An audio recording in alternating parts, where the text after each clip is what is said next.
Hello everyone. कल हम कर रहे थे एलोट्रोप्स ऑफ कार्बन और हमने डायमंड के बारे में पढ़ लिया था। हमने ग्रेफाइट के बारे में पढ़ लिया था। ग्रेफाइट सॉफ्ट क्यों होता है ये पढ़ लिया था। ठीक है। और उसके बाद हमने ये भी पढ़ा था कि जो आपका डायमंड है वो इतना हार्ड क्यों होता है, डायमंड बैड कनेक्टर क्यों होता है, ग्रेफाइट गुड कनेक्टर क्यों होता है। उसमें हमारा एक टॉपिक रहता था फुलरिंग, बकमिंस्टर फुलरिंग। ठीक है। फुलरिंग जो है, देखो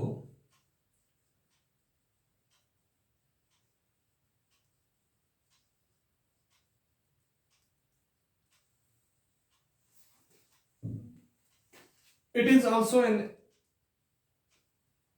it is also an allotrope of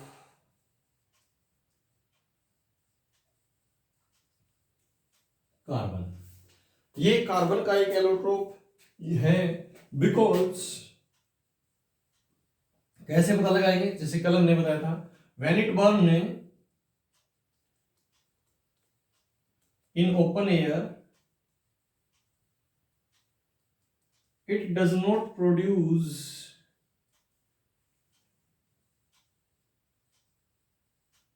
residue। ये कोई रेजिड्यू प्रोड्यूस नहीं करता, मतलब पीछे कुछ नहीं बचता जब इसको बर्न किया जाता है। तो इसका मतलब क्या हुआ कि ये भी कार्बन की प्योर फॉर्म ही है, तो कार्बन डाइऑक्साइड बना लेगा। ठीक है। And also produce forms carbon dioxide. ठीक है।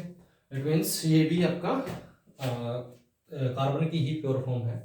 अब दूसरी बात, इट कंटेन 60 और 70 molecules, 70 कार्बन एटम्स। 60 कार्बन की फॉर्म में भी होता है और 70 कार्बन की फॉर्म में होता है। ठीक है। देखिए, जो ग्रेफाइट है, कार्बन है, दे हैव लॉन्ग चेन, मतलब लगातार वो चेन टूटती नहीं है, वो चलती चली जाती है। ठीक है, कहीं पे ब्रेकेज नहीं है उसमें। ठीक। बट इसमें 60 मॉलिक्यूल या 70 मॉलिक्यूल के 60 कार्बन के या 70 कार्बन के मॉलिक्यूल्स होते हैं। ठीक है। जिसकी वजह से जो इसकी जो फॉर्मेशन है वो भी थोड़ी डिफरेंट टाइप की है। ठीक है। जैसे कार्बन में लगातार चलते जाते हैं, कार्बन जुड़ते चले जाते हैं, जुड़ते चले जाते हैं, जुड़ते चले जाते हैं। ऐसे ही ग्रेफाइट में भी लेयर्स बनती चली जाती हैं, जुड़ती चली जाती हैं, बनती चली जाती हैं, जुड़ती चली जाती हैं। इसके केस में 60 कार्बन के या 70 कार्बन के मॉलिक्यूल्स होते हैं जो आपस में कंबाइन रहते हैं। ठीक है। अब they have football like structure. Football जो खेलते हैं ना, फुटबॉल, ठीक है, उसका जैसा स्ट्रक्चर होता है।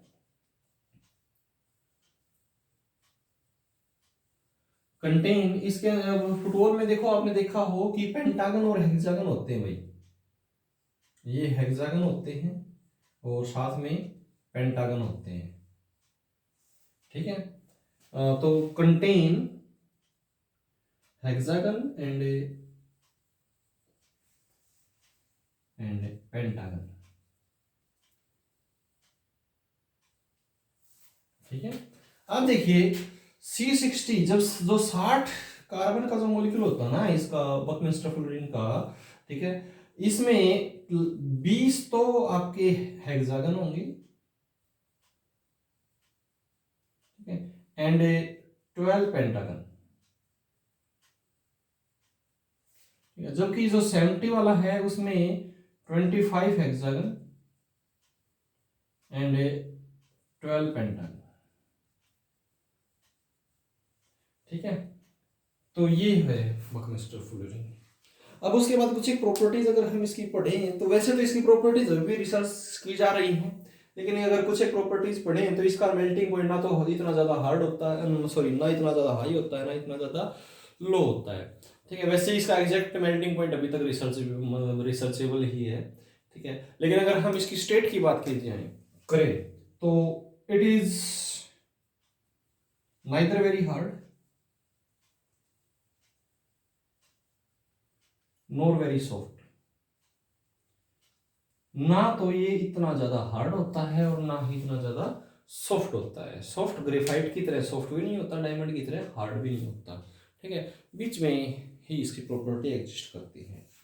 ठीक है, अब अगर बात करें फर्दर इनके यूजेस की, ठीक है, तो बुकमास्टर ऑफ क्लोथिंग के तो भाई कोई खास यूजेस अभी तक एक्सप्लेन नहीं है भाई, इसको कोई खास यूज नहीं किया जाता। लेकिन अगर डायमंड की बात की जाए तो डायमंड के यूजेस में सबसे पहला यूज आप ले सकते हो, diamond is used in the cutting instruments like glass cutter, Shaw of cutting marble हो गया, ठीक है, रॉक ड्रिलिंग हो गया, ठीक है, इन सब में। Diamond is used in jewellery also, ठीक है। Sharp edges diamonds are used by eye surgeons as a tool. Sharp जो एज वाले डायमंड होते हैं ना, जिनका एज आगे से बहुत पैने होते हैं जो, ठीक है, वो आई की आँख की सर्जरी में इस्तेमाल किया जाता है उनका टूल के तौर पे, कटिंग टूल के तौर पे। ठीक है, अब डायमंड है उसको आर्टिफिशियली भी बनाया जा सकता है भाई। अब जैसे कि जो बड़ी बड़ी ड्रिल्स होती हैं जो रॉक ड्रिलिंग के काम आती हैं, अब उनमें अगर जो जो हमारे नेचुरल डायमंड्स लगा दी जाएं तो कितनी महंगी ड्रिल पड़ेगी, बहुत ज़्यादा महंगी। इसलिए वहाँ पे सिंथेटिक डायमंड्स का इस्तेमाल किया जाता है। ठीक है, कार्बन को, प्योर कार्बन को जब वेरी हाई प्रेशर के ऊपर, वेरी हाई प्रेशर के अंडर में रखा जाता है तो डायमंड में कन्वर्ट हो जाती है। ठीक है, हाई टेम्परेचर के ऊपर। तो इसलिए जो सिंथेटिक डायमंड्स का इस्तेमाल किया जाता है जो कटिंग टूल वगैरह बनाने के लिए, वो सस्ते पड़ जाते हैं। ठीक है, फिर यूजेस ऑफ ग्रेफाइट की बात करें तो powdered graphite is used as lubricant for the fast moving part of machinery. ठीक है, क्यों? क्योंकि ग्रेफाइट है नॉन वोलेटाइल होता है, आसानी से वेपराइज तो होता नहीं है, फिर ये धीरे धीरे घिसता है। ठीक है, तो मशीनरी में एज ल्यूब्रिकेंट के तौर पे काम किया करता है। ठीक है, अच्छा, उन पार्ट्स में इसका ज्यादातर लुब्रिकेंट के तौर पे इस्तेमाल किया जाता है जिन पार्ट्स, जो पार्ट हाई टेम्परेचर पे काम करते हैं। अब जैसे कि लुब्रिकेंट के तौर पे मोटर व्हीकल्स में हम इस्तेमाल करते हैं इसका, मोबिल का। ठीक है, जो ऑयल यूज करते हैं हम, ठीक है, मोबिल जिसे कहते हैं। लेकिन अगर हाई टेम्परेचर पे इस मोबिल को रखें तो ये अपनी विस्कोसिटी खो देता है भाई, लेस विस्कस होता चला जाता है। जितना ज़्यादा टेम्परेचर बढ़ेगा ये उतना ही पतला होता चला जाएगा, और ये पार्ट्स को कम ल्यूब्रिकेट कर पाएगा। ठीक है, मोटर के पार्ट्स को। तो जो ग्रेफाइट है वो हाई टेम्परेचर वाली मशीनरी, उन पार्ट्स की ल्यूब्रिकेशन में ज़्यादा काम आता है जो हाई टेम्परेचर पे काम करते हैं, मूव करते हैं। ठीक है, क्योंकि हाई टेम्परेचर इसका कुछ बिगड़ना नहीं है, ये अपना काम उसी तरीके से करेगा जैसे लो टेम्परेचर पे। अब graphite is used for making carbon electrodes और graphite electrode in dry cells. Dry cell या इलेक्ट्रिक आर्क में ग्रेफाइट का इलेक्ट्रोड के तौर पे इस्तेमाल किया जाता है, क्योंकि ये गुड कंडक्टर ऑफ इलेक्ट्रिसिटी होता है, इसलिए इसको सेल्स वगैरह बनाते हैं। जैसे ड्राई सेल के अंदर जो सेल होता है जो रेडियो वगैरह में डलता है, या घड़ी में जो सेल डलता है, ठीक है, इसको आप तोड़ के देखोगे तो इसके बीच में एक ब्लैक कलर की रोड दिखेगी। ठीक है, वो ग्रेफाइट रोड होती है। It is a good conductor of electricity, that's why इसका इस्तेमाल है वो इलेक्ट्रोड के तौर पे किया जाता है। और दूसरी बात वही नेक्स्ट है, ग्रेफाइट का इस्तेमाल है वो पेंसिल का कोर, मतलब पेंसिल का जो अंदर का हिस्सा होता है, अंदरूनी हिस्सा, ठीक है, वो ग्रेफाइट का ही बना होता है। तो पेंसिल का कोर बनाने के लिए इसका इस्तेमाल होता है। तो भाई ये थे एलोट्रोप्स ऑफ कार्बन और उनके यूजेस। ठीक है, नेक्स्ट हम पढ़ते हैं फिर ऑर्गेनिक कंपाउंड्स के बारे में।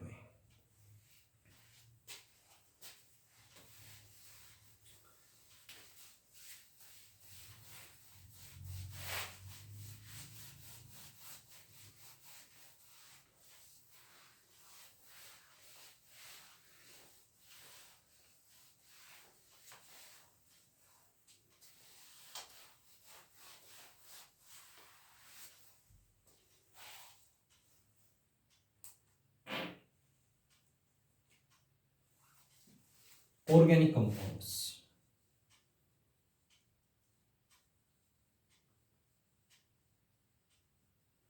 The compounds made up of carbon with the help of covalent bonds.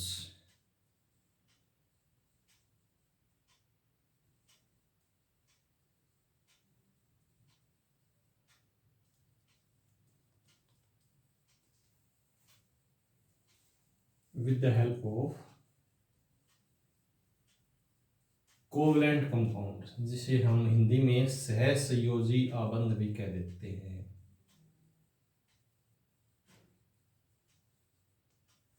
ठीक है, the compounds made up of carbon with the help of covalent compounds are called organic compounds. ठीक है, अब देखिए सबसे पहली बात आती है कोवैलेंट, सॉरी थोड़ी सी मिस्टेक हो गई, मिस्टेक है भाई, कोवैलेंट बॉन्ड्स। अब यहाँ पे बात आती है कि कोवैलेंट बॉन्ड क्या होते हैं। तो भाई सबसे पहले बात आती है बॉन्ड ही क्या होते हैं। ये थर्ड चैप्टर में भी आया था, आयनिक बॉन्ड, कोवैलेंट बॉन्ड। ठीक है, फिर से हम कर लेते हैं एक बार। Bond, the force of attraction between the two atoms और molecules is called a bond. The force of attraction between two atoms or molecules is called bond। ये बॉन्ड की डेफिनेशन है भाई, किन्हीं दो एटम्स के बीच का अट्रैक्शन, फोर्स ऑफ अट्रैक्शन जो होगा, जिस फोर्स की वजह से एक दूसरे के साथ जुड़े हुए होते हैं, उसे कहते हैं बॉन्ड। समझे? अब बात करते हैं टाइप्स ऑफ बॉन्ड। दो तरह के बॉन्ड, मेनली दो तरह के बॉन्ड है भाई, टाइप्स ऑफ बॉन्ड। देखो भाई, अट्रैक्टिव फोर्सेस तो बहुत से हैं नेचर में। ठीक है, टोटल 4 तरह के मेन बेसिक अट्रैक्टिव फोर्सेस होते हैं, weak nuclear force, strong nuclear force, magnetic force and electrostatic force. ठीक है, लेकिन हम यहाँ पे बात कर रहे हैं एटम्स के बीच की बॉन्डिंग की, तो हम मेनली 2 टाइप्स में इसको डिवाइड करते हैं, 2 टाइप्स ऑफ बॉन्ड्स। 2 तरह के बॉन्ड हैं। ठीक है, पहला है आयनिक बॉन्ड, आयनिक बॉन्ड्स। दूसरा है भाई कोवैलेंट बॉन्ड्स।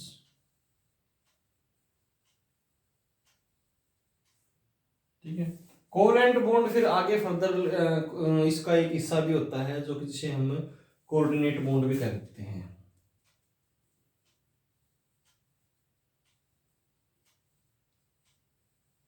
तो इसी का ही एक टाइप होता है एक तरह से, वो भी कोवैलेंट बॉन्ड ही होता है, लेकिन उसमें और इस जो नॉर्मल कोवैलेंट बॉन्ड है उसमें थोड़ा सा फर्क होता है, वो जब हम डिस्कस करेंगे तो आपको समझा दिया जाएगा। तो देखिए, अब सबसे पहले हम आयनिक बॉन्ड के बारे में डिस्कशन करते हैं।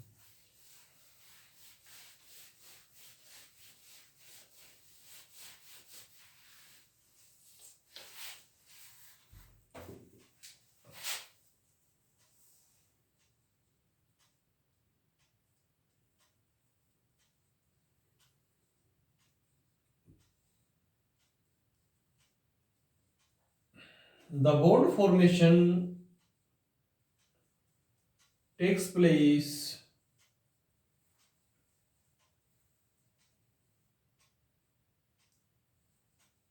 due to complete transfer of electron।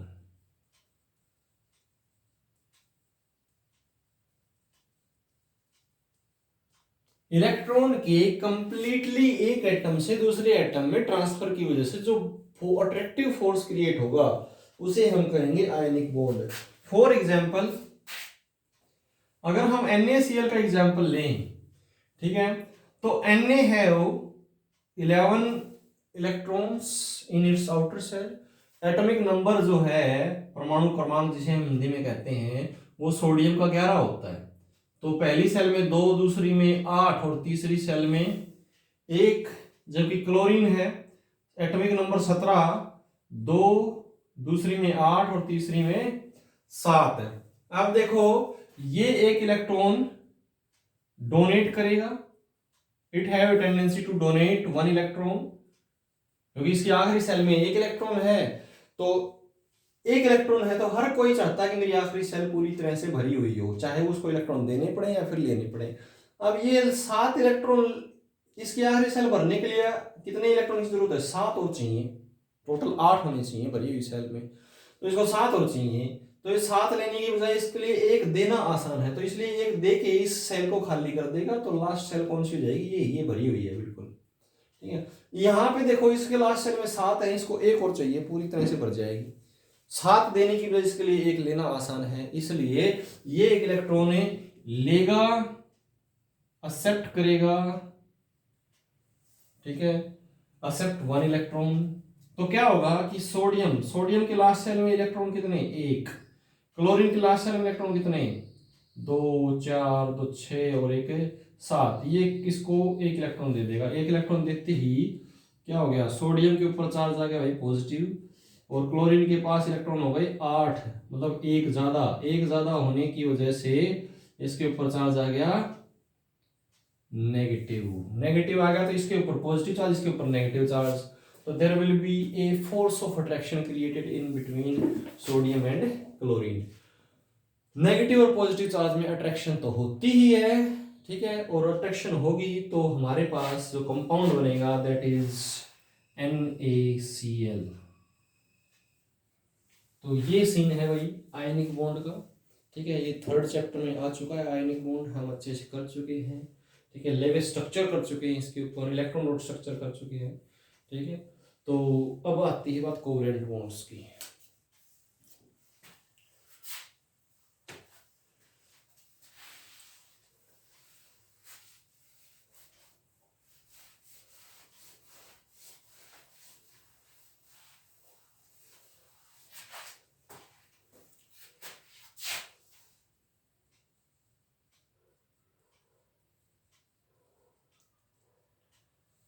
The bond formation takes place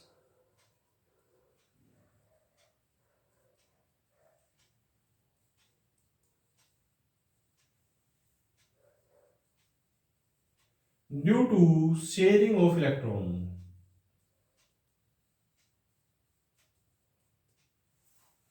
Bond formation takes place due to sharing of electron is called covalent bond.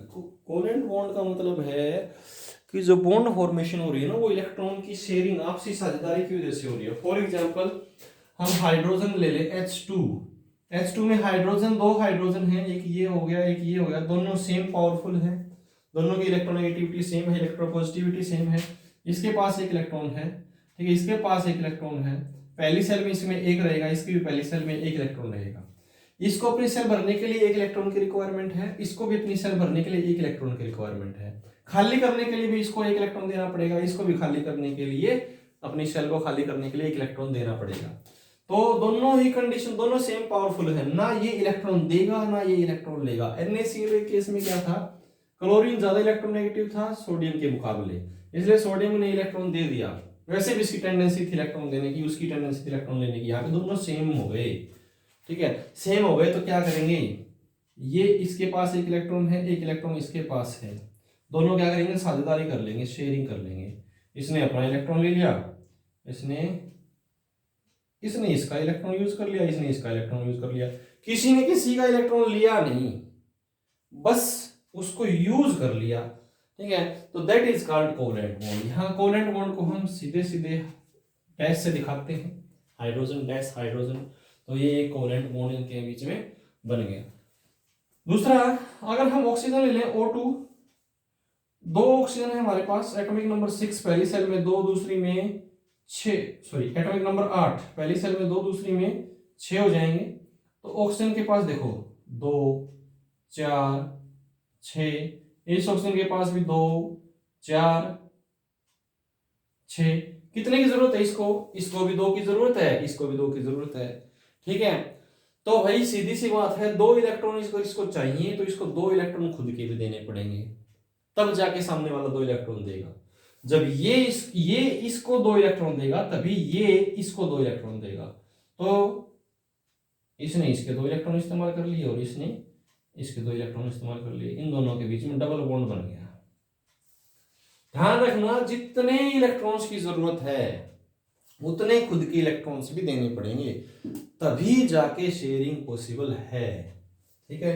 Nitrogen की बात कर लो, N2, नाइट्रोजन के पास का एटॉमिक नंबर 7 पहली सेल में 2, दूसरी में 5, कितने की जरूरत है इसको भरने के लिए, सेल को 5 दे तो सकता नहीं, 3 ले सकता है, 3 लेना आसान है इसके लिए, तो 3 लेगा। तो नाइट्रोजन का एटॉमिक नंबर 5 मतलब 5 इलेक्ट्रॉन है इसके पास, 3 की इसको शेयरिंग करनी पड़ेगी, 3 इसको अगर चाहिए तो 3 की शेयरिंग करनी पड़ेगी, इसको भी 3 की शेयरिंग करनी पड़ेगी, इसको भी 3 की शेयरिंग करनी पड़ेगी। तो इसके 8 हो गए, 5 इसके पास खुद है, 3 ये हो गए, इसके भी 8 हो गए, 5 खुद के हैं, 2 3 5 और 3 8। ठीक है, इनके बीच में बॉन्ड कौन सा कैसा बन गया, ट्रिपल बॉन्ड बन गया। ठीक है, इसको हम इलेक्ट्रॉन डॉट स्ट्रक्चर भी कहते हैं या लेवी स्ट्रक्चर भी कहते हैं। ठीक है, ये इसका जनरल स्ट्रक्चर है। ठीक है, और ये इनके बीच में बॉन्डिंग है, और इस बॉन्डिंग को हम कहते हैं कोवलेंट बॉन्डिंग। अब कोवलेंट बॉन्डिंग वैसे कैसे बनती है, तो ऐसा मैंने दिखा तो दिया, लेकिन कैसे बनती है, जैसे ये हाइड्रोजन का एटम है, ये इसका न्यूक्लियस हो गया, ये इलेक्ट्रॉन इसके चारों तरफ ऐसे घूम रहा है। ठीक है, इधर दूसरा हाइड्रोजन का न्यूक्लियस हो गया, ये इलेक्ट्रॉन इसका घूम रहा है। तो जब इनके बीच में बॉन्ड बनेगा, शेयरिंग होगी, तो कुछ एक एरिया इसका और कुछ एक एरिया इसका, दोनों आपस में ओवरलैप हो जाते हैं।